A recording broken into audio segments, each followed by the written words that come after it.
أسير مع لبائه نسير وأن ندامي هناك أسير.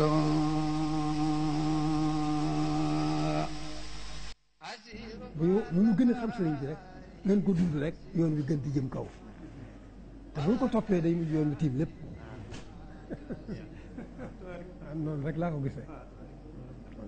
Dans le parcours atypique de Cheikh Ahmadou Bamba Khadim Rassoul, l'exil au Gabon en constitue une phase primordiale, un pan aux multiples révélations qui alimentent les débats des historiens, les thèmes des conférences, les prêches et les sermons des chefs religieux.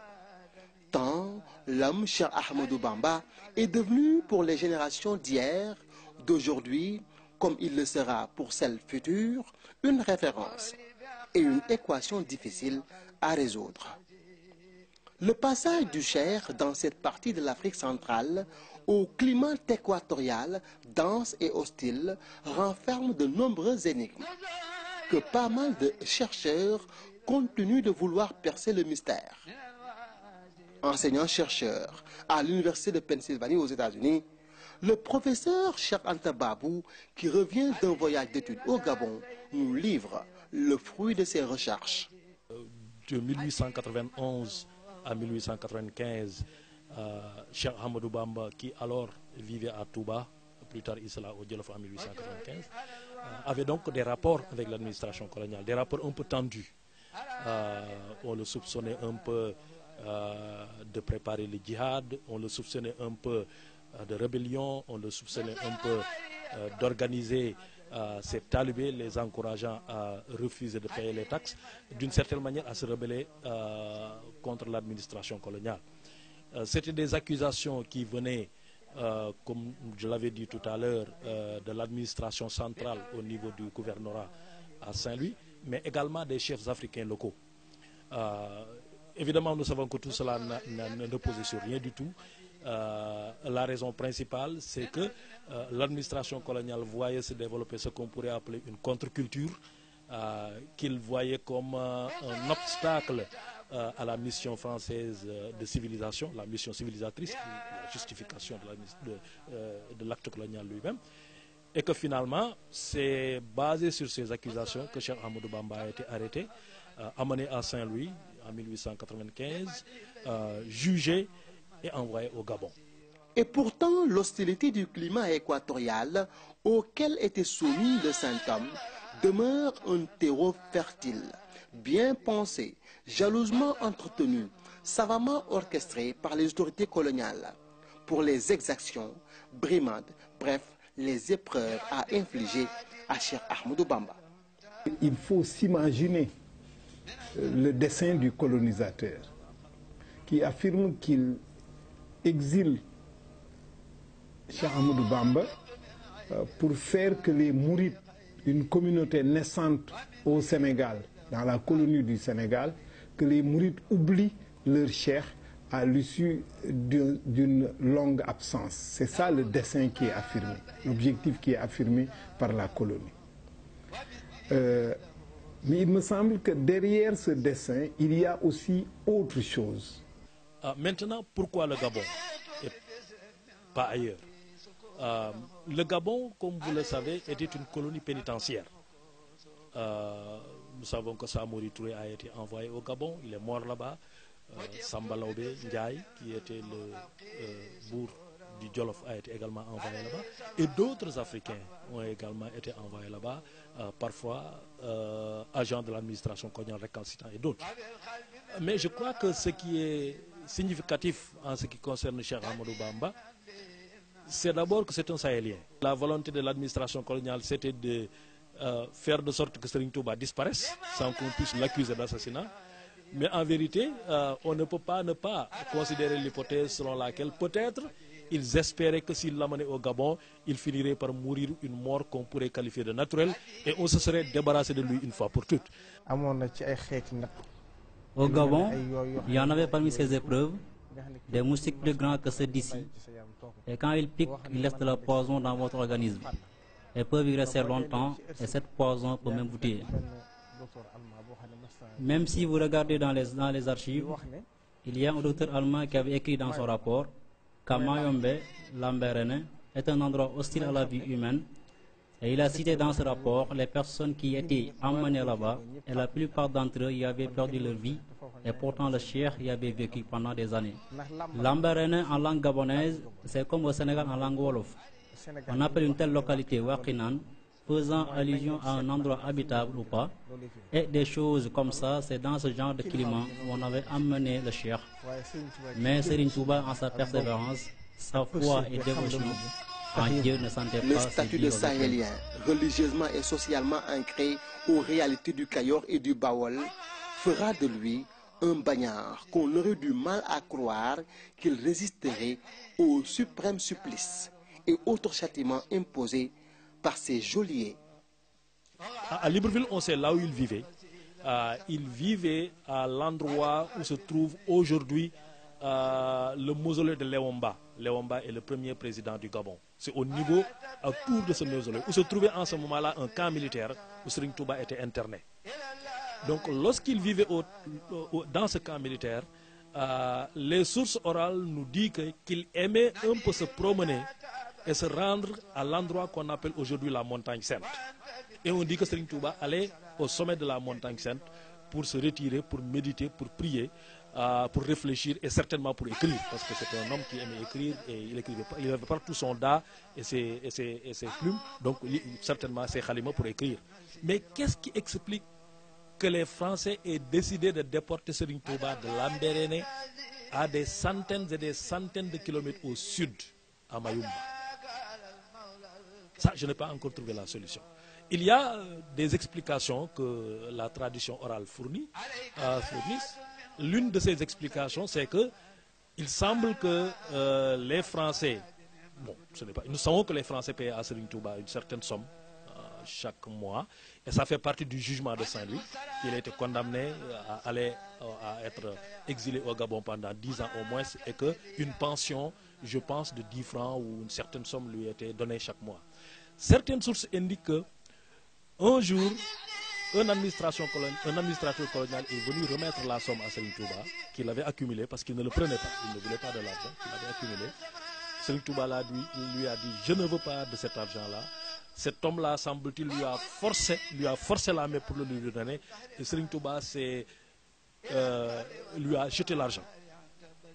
Et il semble qu'après qu'il ait jeté l'argent, les administrations coloniales ont trouvé que cet acte-là était un acte de rébellion grave.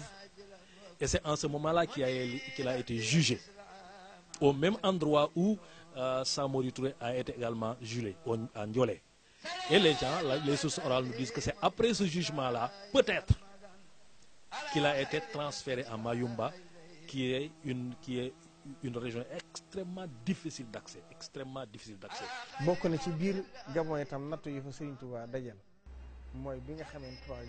Parmi aussi les épreuves auxquelles Serigne Touba s'est confronté au Gabon, on peut citer les 12 officiers qui avaient reçu l'ordre de tirer en même temps sur le cheikh pour le liquider.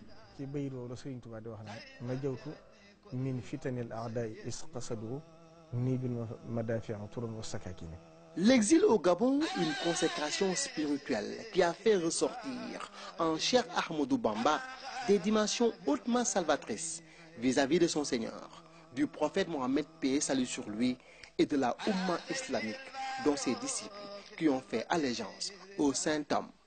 may yi mu ci jëlee ak meññet mi mu ci góobe lu yaatu la mënees na ko séddale nag ñetti xaaj bi muy tukki dafa wax ne bokk na ci li taxoon muy tukki mooy am daraja di kawe fa suñu borom tabaraka wa taala kon benn xaaj bi mooy bu dox digganteem ak boromam. Les fruits et récoltes de son exil sont immenses et peuvent même être répartis en 3 parties.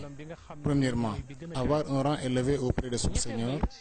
Deuxièmement, être le plus grand serviteur du prophète. Et troisièmement, être l'intercesseur des saints auprès de son Seigneur. te mooy aw nitam ñun ñi ko yaakaar àddina ak àllaaxira ak jullit ñi nga xam ne ni ko yàlla def neex na leen li ma yéene ci ñoom duma ko mën a am te mooy xettali leen fii ci àddina xettali leen fële ci àllaaxira. Impétrer l'agrément de son Seigneur, occuper une place honorable et enviable dans la hiérarchie des élus de Dieu, un vœu de Cheikh Ahmadou Bamba. Mais cela a un prix. Au terme de l'exil, il l'a acquis de fort belle manière. Le titre de noblesse et de considération que le cheikh aspirait vis-à-vis de son Seigneur, il l'a obtenu à la fin de son exil. N'oublions pas qu'adorer Dieu, glorifier Dieu, le khidma, le djihad et le travail qu'il a réalisé va dans ce sens. Donc, le titre auquel il aspirait, c'est d'être un esclave, un serviteur qu'il a obtenu l'agrément divin. Être le serviteur du prophète, c'est un grade qu'il voulait obtenir, mais il ne pouvait pas l'avoir en restant au sein de sa famille et de son pays. C'est pourquoi il a demandé à son Seigneur d'aller en exil, être au service de son serviteur, Mohammed paix sur lui. Gagner l'estime de la meilleure des créatures, Seydina Mohammed, paix sur lui, faire partie de ses fidèles compagnons. Avec son exil au Gabon, Cheikh Ahmadou Bamba s'est vu récompensé de ce titre, acquis au terme d'une farouche résistance face à l'ennemi, d'un culte révérentiel vis-à-vis du Seigneur. Un examen réussi avec une mention on ne peut plus honorable. nekk di xadimu rasulillahi ndax loolu da koo bëggoon te mënu ko woon a amee ci biiru njabootam mënu ko woon a amee ci biiru réewam. Je vous ai dit que le khidma fait partie de l'une des motifs de son exil. C'est pourquoi il a passé 7 ans et quelques mois hors du pays. Il passait les 6 mois à glorifier le prophète et les autres 6 mois à prier sur le prophète paix sur lui. Dieu lui a, à la fin de son travail, Dieu lui a accordé le grade qui surpasse tous ceux qui travaillaient pour le prophète, tels que Kaab, Hassan, Bouchéri, et il a écrit. Dieu par son trône éternel l'a nommé Asnal Khadim.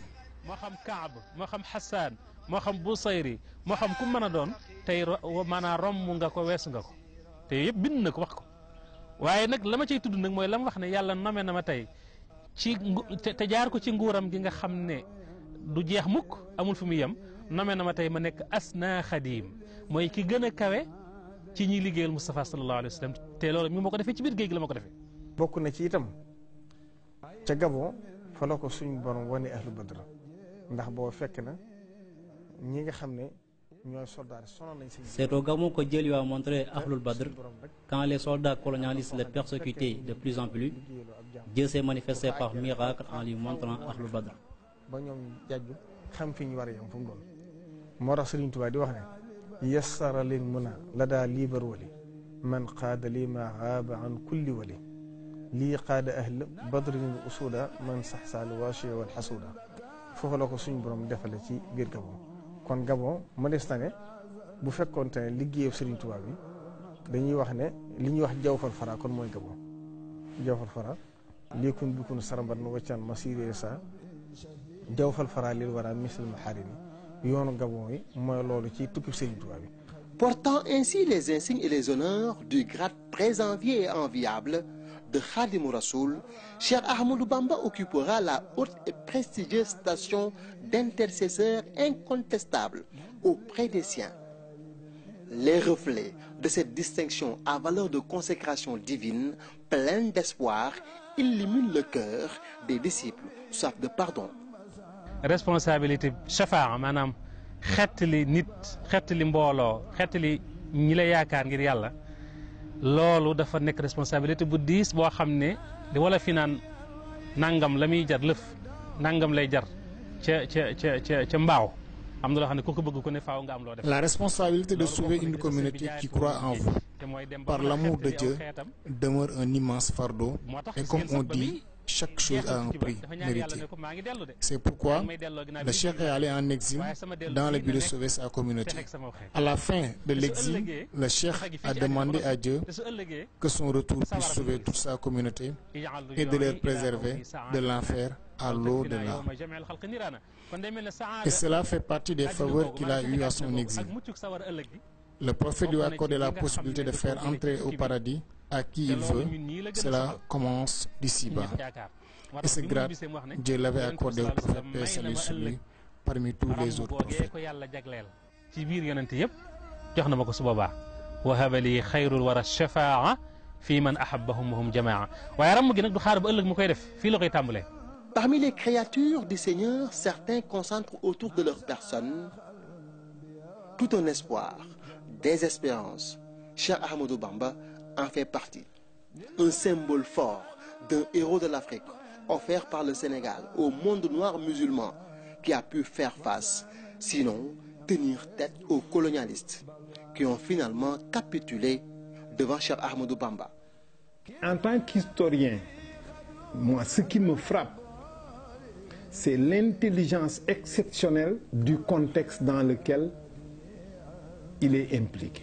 Parce que face au pouvoir colonial et au pouvoir ceddo, l'islam a toujours apporté une réponse double.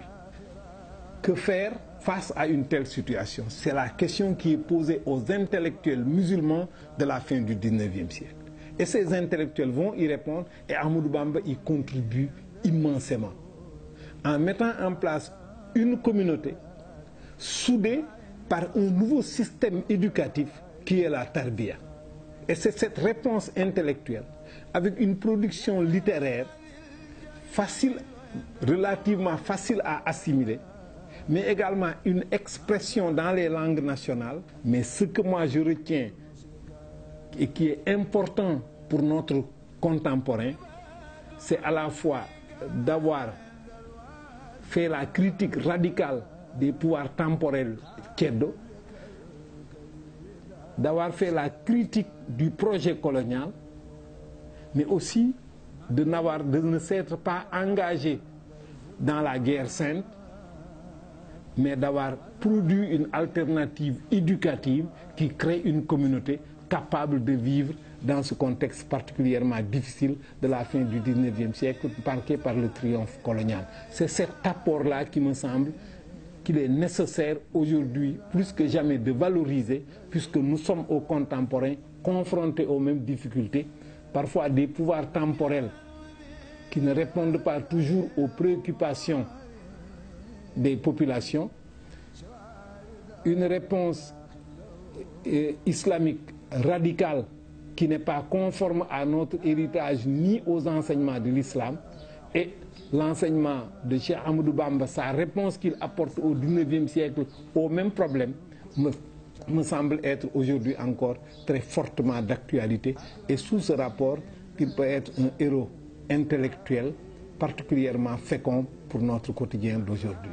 Quand j'ai visité Libreville et que j'ai été à cette place, j'ai été frappé par le fait que le premier président du Gabon est né l'année où Cheikh Ahmadou Bamba quitte le Gabon, en 1902, que son mémorial est entouré par 2 mosquées et que le mémorial se jouxte quasiment à l'ambassade du Sénégal et l'ambassade de France et la présidence de la République du Gabon.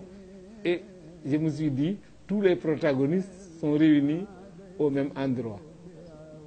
Faute de ne pouvoir atteindre leur objectif de liquidation physique, les colonialistes vont poursuivre leur politique d'assimilation culturelle pour réduire, voire circonscrire l'aura du Cheikh de retour du Gabon. Mais cela semble être une peine perdue. Sa dimension spirituelle, son leadership incontestable se réconfortent au jour le jour.